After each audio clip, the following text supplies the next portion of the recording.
Kung, kamusta po si Tatay Digong ngayon? Okay naman. Tawa ng tawa, kwentuhan.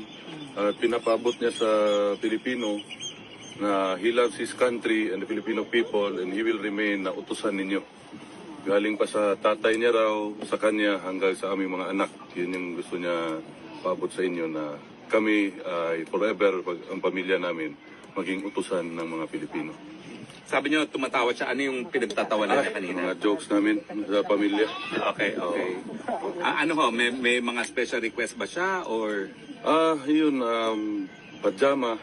So, bibili ako mamaya. Primark lang siguro para mura. Oh, Lado ng Primark. Tapos, yun, brief, mga ganyan. Tapos, itong jacket gusto niya. Iwan. anong style ng brief? Sir, may tanong kasi sir kung nalabhan na ba daw nimo ang briefs mo papa. Karon na pa sa sulod, basi Monday siguro. Depende sa mga security katabang mapuglabas sa iya. Okay sir. Sa dalan direct mo ang labhan Itong ka mga labas Dutch sir. security tumutulong sa kanya. Pwede kong ilabas. Merong isa nagluluto sa bahay, dinadalhan din sa pagkain sa loob. Ano ba ho, yung mga guards niya boboto na ba sa eleksyon? Pwede. Well, ano hon sabi niya tungkol sa eleksyon niya bilang alkalde ng Davao City? Yun, message din sa para sa mga Dabawenyo na yun, salamat sa suporta at sa pagsalig sa Bisaya, pagsalig sa iyaha, sa among pamilya. And may message siya kay Pastor, patawagan niya sa akin. So, later na lang kung makontak mo. Hindi ba? Nagpinapabot yung happy birthday greeting niya kay Pastor. Kay Senator pala. Ano, naaabala ba ho si Presidente na nandito siya habang magkakaroon ng eleksyon? Hindi naman. Sabi niya, nandiyan naman daw si Baste. Ayan na raw ni Baste. Kamusta naman po ang lagay natin sa Davao City?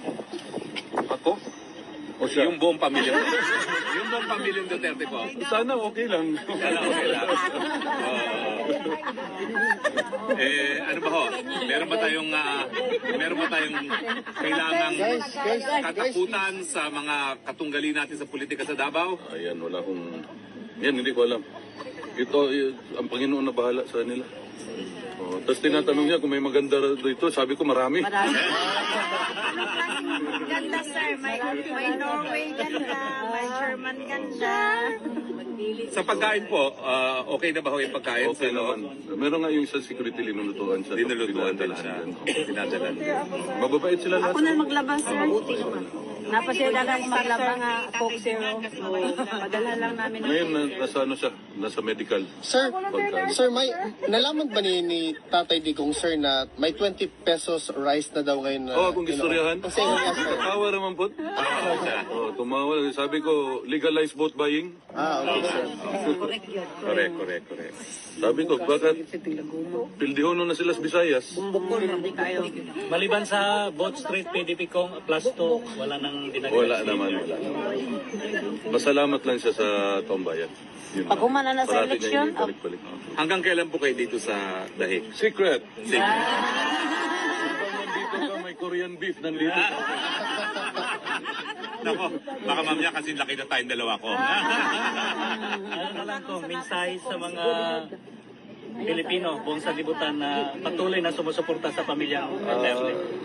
Ulitin ko, maraming salamat sa pagsuporta niyo sa tatay ko, kay Bibi Inday at sa aming pamilya. Hindi ko alam kung paano sabihin yung papasalamat ng pamilya namin. Sobrang laking pasalamat talaga. hanggang sa dulo. Hanggang sa dulo. Salamat. Walang iwanan. Thank you. Umulan o uminit sir, nandito lang kami Huwag sir. kang ginamos, kauno na natin. Yes sir, may problema sir.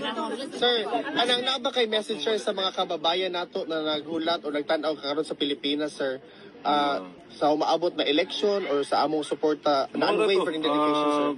PDP laban, Wood Street PDP laban, palihog. Takong tabang sa pamilya.